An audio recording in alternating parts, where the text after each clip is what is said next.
Hello everybody, I'm Junia Doan. This is Uncommon Sense. Thank you for joining us. My guest today is Eric Jylha. He is the marketing consultant for TV5 and AM 1250. He is well known both as its weatherman and host to a travel excursion series.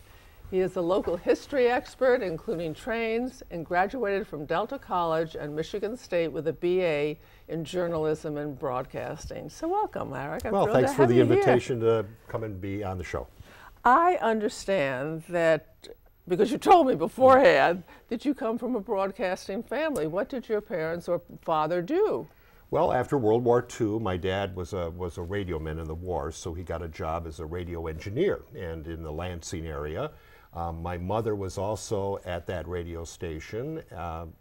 That's where they met, and she was an engineer, which was an early thing for women to do. And during the war, she had actually gone to New York City and been involved in programs when big bands were all women. Yes. You know, well, the engineers of the broadcast were all women too. As the war, so many things went over to women to do. She was one of the women to do that. And my dad then was an engineer in Battle Creek. That's where I was born. And when I was in kindergarten, he got a job transferred to another station owned by the same company, which was WBCM in Bay City. And then for 15, 16 years, he was general manager. My mom worked in radio and then worked in the area writing advertising copy and things for different ad agencies and That's Frank and Muth, impressive. that sort of thing. So I kind of got that gene in my family. So when I was a little kid, I was playing disc jockey in the bedroom and everything, you know, and kind of grew up in studios, and so it was natural for me when it was Very comfortable career for choice you. time. When I was in high school, I was kind of doing some of this sort of thing, and I ended up working in the business. What did you learn at Michigan State that you in broadcasting and journalism that helped you in your jobs versus what did Sure. you learn on the job? And I've almost got to back up to Delta at that Okay. point. At that time, when I was at Michigan State, Channel 10 was half an NBC commercial station, but the other half of the day, the broadcast day, they were the MSU station. So when it was MSU, it was MSU programming, and it was professionally done, and there were very few students working in that. I'd been here at Delta for 2 years. The curriculum here was excellent in broadcasting and all the support. I went to visit a friend of mine on campus at MSU because I was going there. He was a Delta student, and when I went to visit him at the TV station to see what he was doing, he was in the same room as the boss. And while we were there, someone came in and said to Pete, who was the boss, gee, I'm carrying so many credits this term, I don't think I can have my part-time job working at Channel 10. And Pete said, I don't know where I'm going to find somebody on late notice. And my friend Doug said, well, Eric went to Delta College. And Pete turned to me and hired me because I'd gone to Delta College.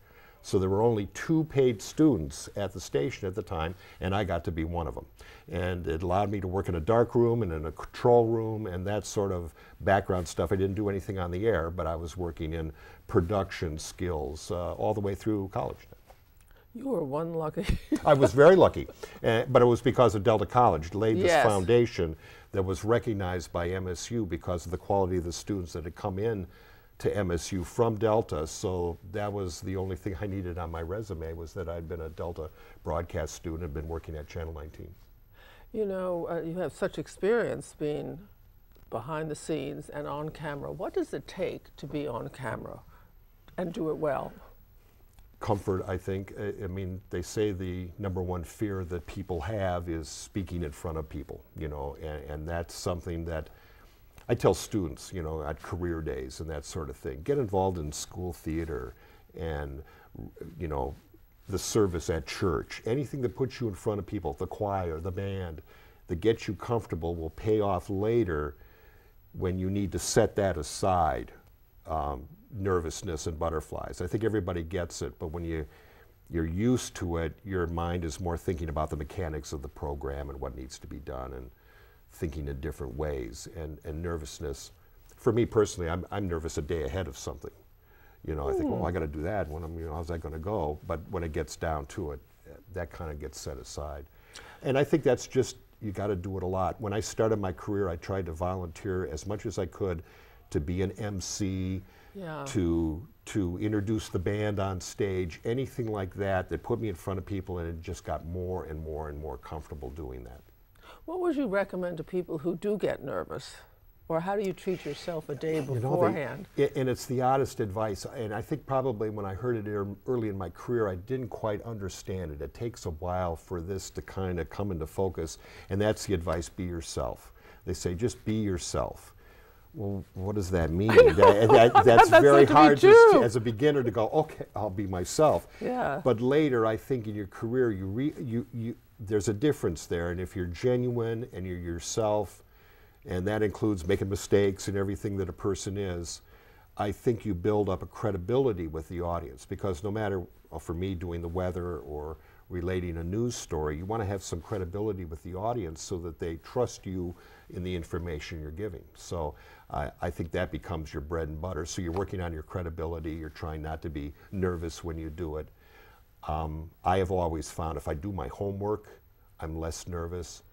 If I prepare, you know, so that I know when I'm doing whatever I'm doing, I've kind of practiced it, I kind of know what I'm going to do, I think that helps me a lot. Something that helps nervousness for me is I try to get to say I'm emceeing a dinner event. I want to get there before the room is filled with people. I don't want to, then you're nervous. When you walk in and there's 300 people, then that's a different thing. It's different if you walk in beforehand, walk up to the podium, check the mic, and there's nobody in the room, or just the wait staff setting the places at the tables or something like that. And then people start coming in. It's a whole different experience then as the person that's going to be at the podium later. Can you say why? I mean, you are then the host of the, I mean, what I sort of, I'm following you saying that, it's that if you come early and you know the room, in essence, it's your living room, it's your space, exactly. And these people come into you. Whereas they are there all the time, again, with the drinks or whatever they're doing, and you come in, you're sort of a guest at the gathering, and to have a little more strength. But you're kind of timing it out too, Yeah. because you know when they have their event and they turn it over to an MC, whoever that is, it's going to be a TV or radio person, whoever the MC is going to be making the determination: when are we going to start? When are we going to do the invocation?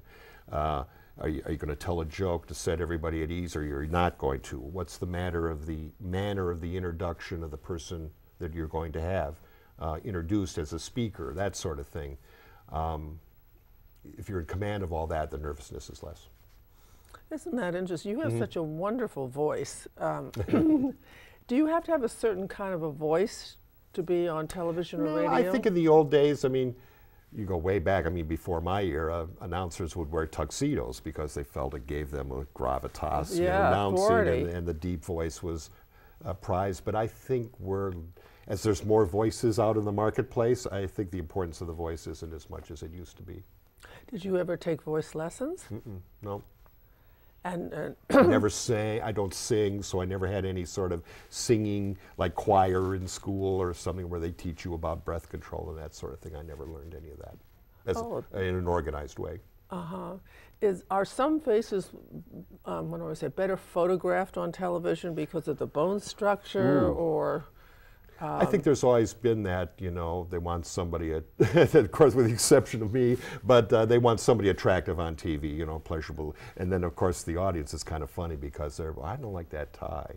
Why those buttons look funny on your suit? And of course women get a lot of comments, you know, why is your hair like that today? You don't look good in black. Right. There's actually a Facebook page that's called Anonymous Anchor, and people that are anchors post on it emails that they get from viewers, and they're hilarious. The things that people will say, or you know, advice they'll give you, and that sort of thing.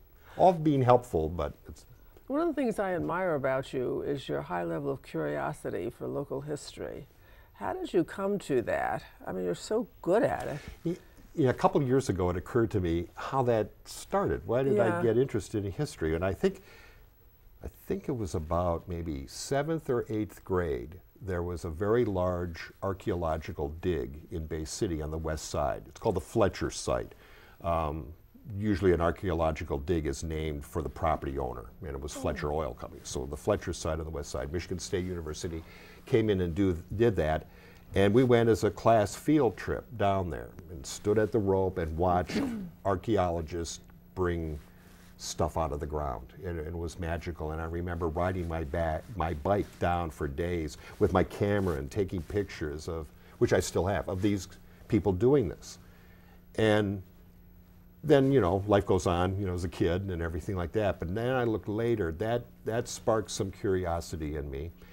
And I think I had the good fortune when I was younger to go to New York several times. My dad would go there on business. My mom would go along. I would go. My dad would be doing things during the day at the network, and my mom and I would visit museums and stuff. So I think it gave me an exposure right at an impressionable age. And you start walking around the Metropolitan Museum and the Museum of Natural History and start seeing some of that stuff. And it has an impression, I think. So I kind of got sympathetic to that. But it wasn't until probably the 70s, and my radio career was underway locally, and I got asked to be a volunteer and a board member at the Bay County Historical Society.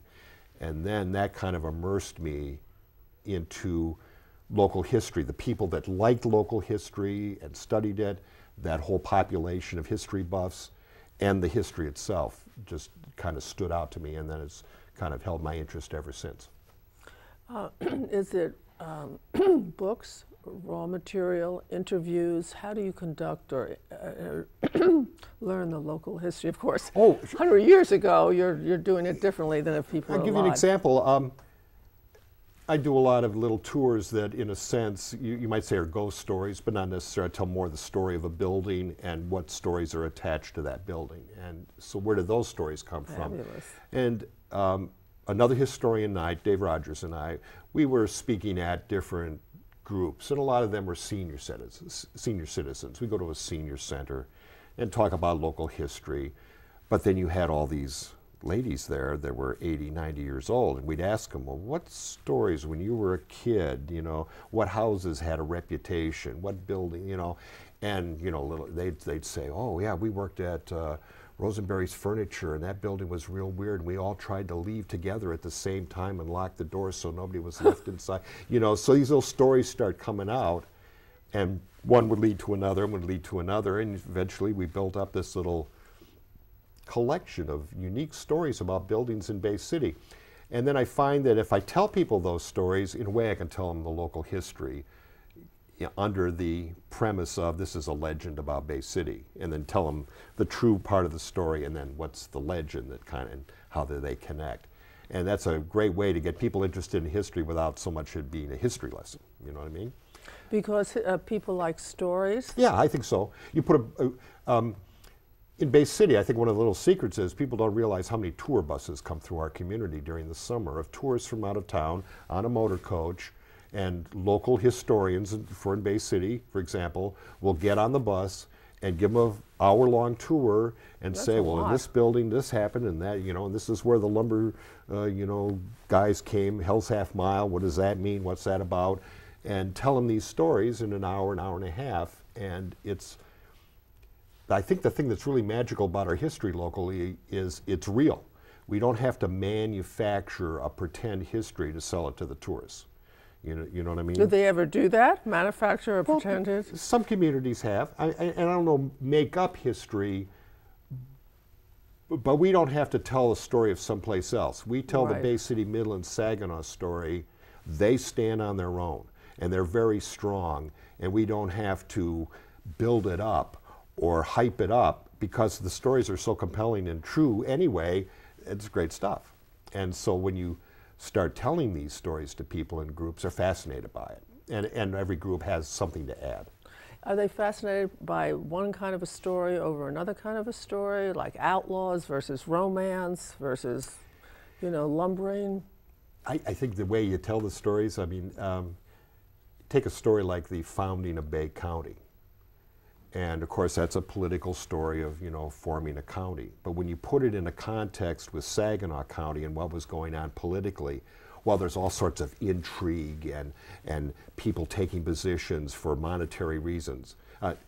In Bay County, or before it was Bay County, if you wanted to buy a piece of property or get a deed or sign a contract, you had to go from the little settlement at the mouth of the Saginaw River into Saginaw to the courthouse. Well, that's 1 day to travel. Now you're going to eat dinner. Now you're going to stay in a hotel. Then you're going to have breakfast. Then you're going to go to court all day, which means you're going to have dinner, stay another night, and then travel back up to the mouth of the river. You know what I mean? So that was a lot of money that was being spent in Saginaw. So when the people there want to become their own Bay County, well, Saginaw was saying no way, because it was an economic reason. They wanted to keep that business coming in. And so that was fought in the state legislature, and you know, the governor made a promise and broke it, and it came down to a vote eventually. And the argument was, should the people that vote be all the people in Saginaw County, or should it be the people that are only in the part of Saginaw County that would become the new Bay County? And the man who wrote the law to be that sort of election was later the Supreme Court justice who had to decide the court case. Can you imagine that? The lawyer who wrote the law later is the Supreme Court justice and has to decide the case that comes into his court based on that law. So there's lots of great stories, and it's all true, and it's lots of fun. And then I think people hear that and they go, wow, that happened on the street right here? You know? When they came back eventually to let the people of the new Bay County know that they were a county, they wanted to let everybody in the settlement know. Nobody had a gun to fire in the air to get everybody's attention, so they were trying to figure out, well, what do we do? So they went to the blacksmith shop and they banged on the anvil, you know, repeatedly until enough people showed up and could say, hey, we're now Bay County. So tell me, what did the law say? You had to have everyone vote, or just the people affected by it? Yes, exactly. That was does everybody in the geographic area, or just the people that are affected and will be changing jurisdiction, or, you know, get a new jurisdiction? Well, you really make history come alive.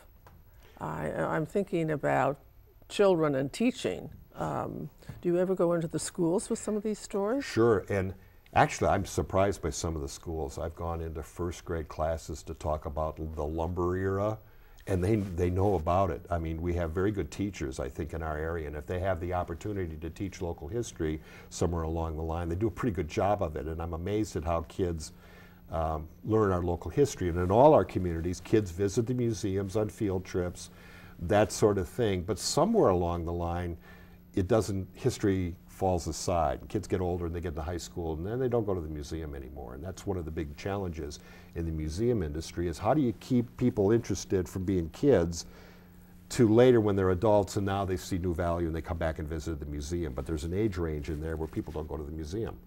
Do you have an idea, since you've spent so much time learning actually, and teaching? No. There have been, I mean, there's been studies. This is a big topic in the museum industry. How do we make museums relevant? And of course, I mean, there's lots of philosophies on that. One of them is that, you know, you'd think that museum is kind of this archaic term, and it's the term museum that turns people off because they think they're going to come into this stuffy environment.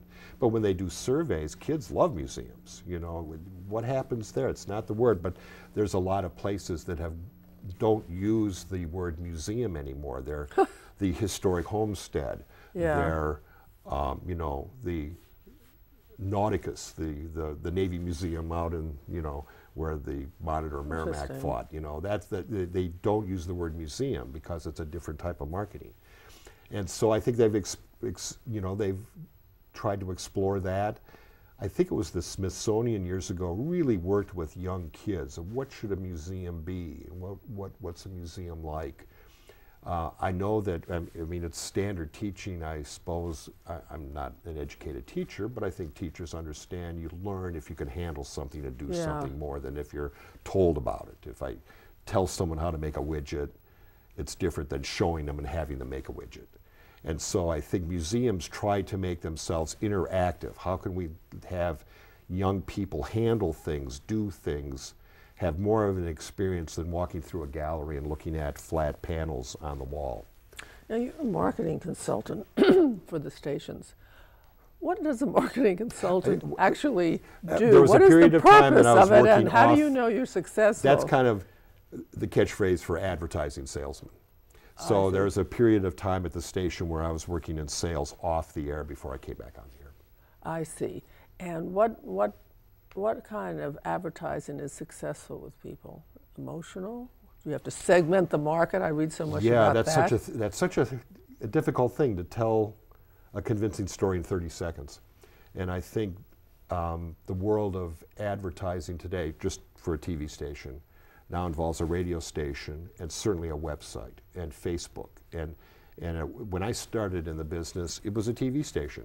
And we did a 6 o'clock newscast and an 11 o'clock newscast. And you had all day to work on your story and work on the show. Now there's fewer people, and we do a 5, a 5:30, a 6, a 10, an 11, and you're posting on the website, and you're putting stuff on your Facebook page, and so many people come from different ways to get news. I use my son. He's in his mid-30s, a media-savvy person.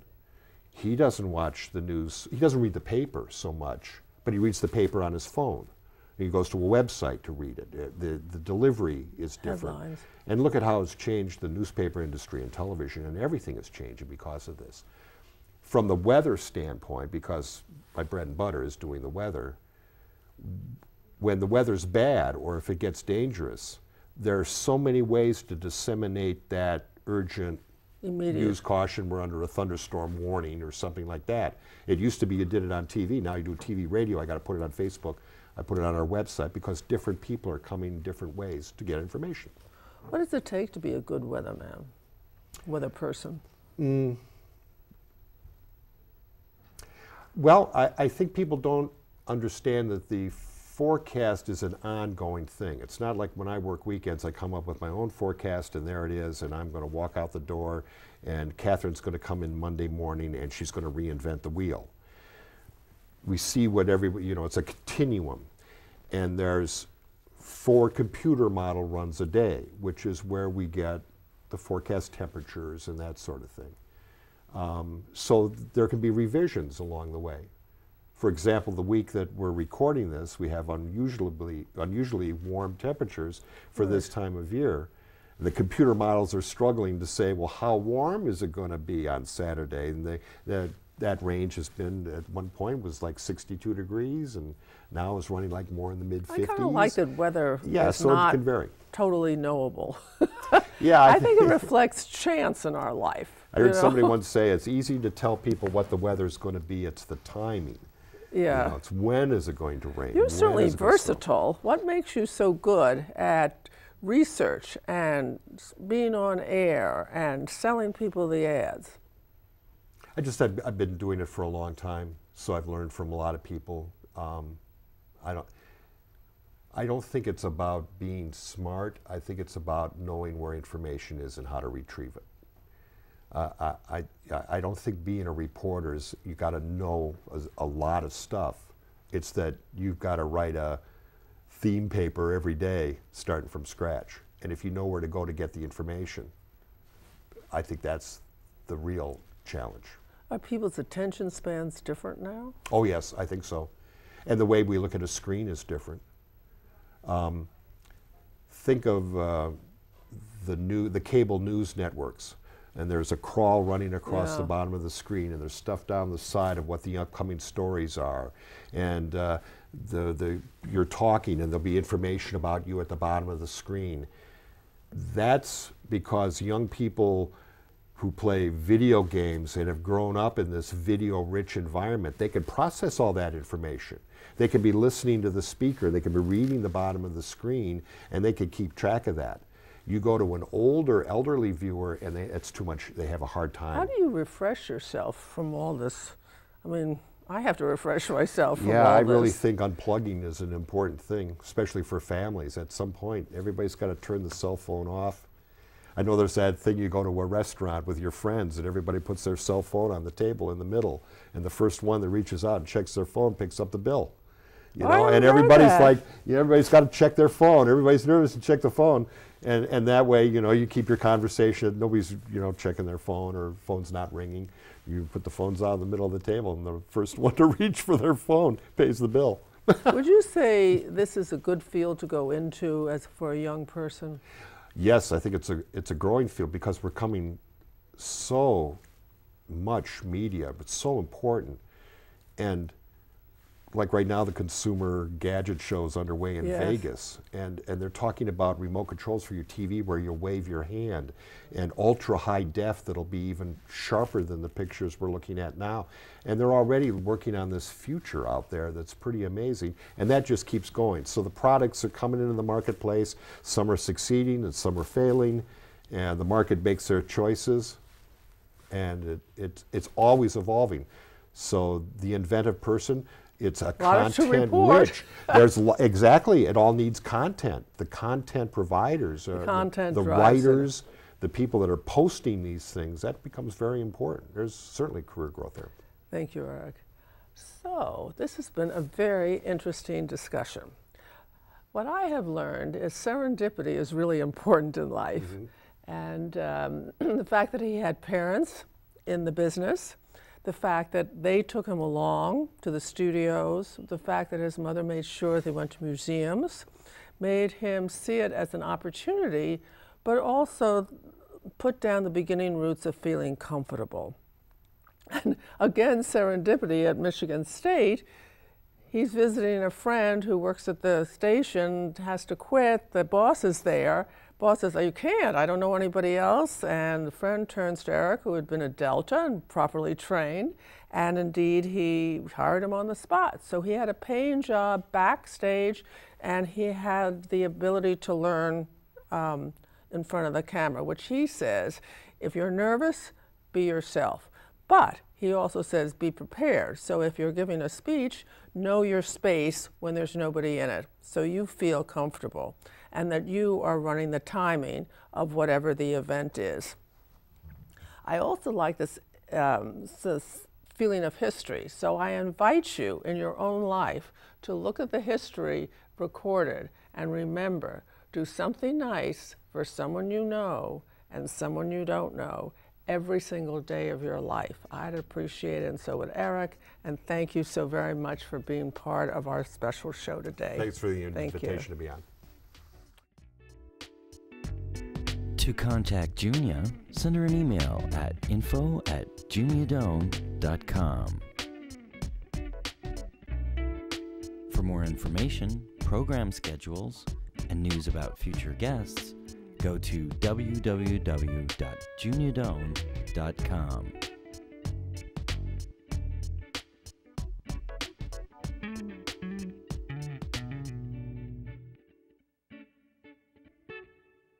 Thanks for joining us. See you next time for Uncommon Sense with Junia Doan.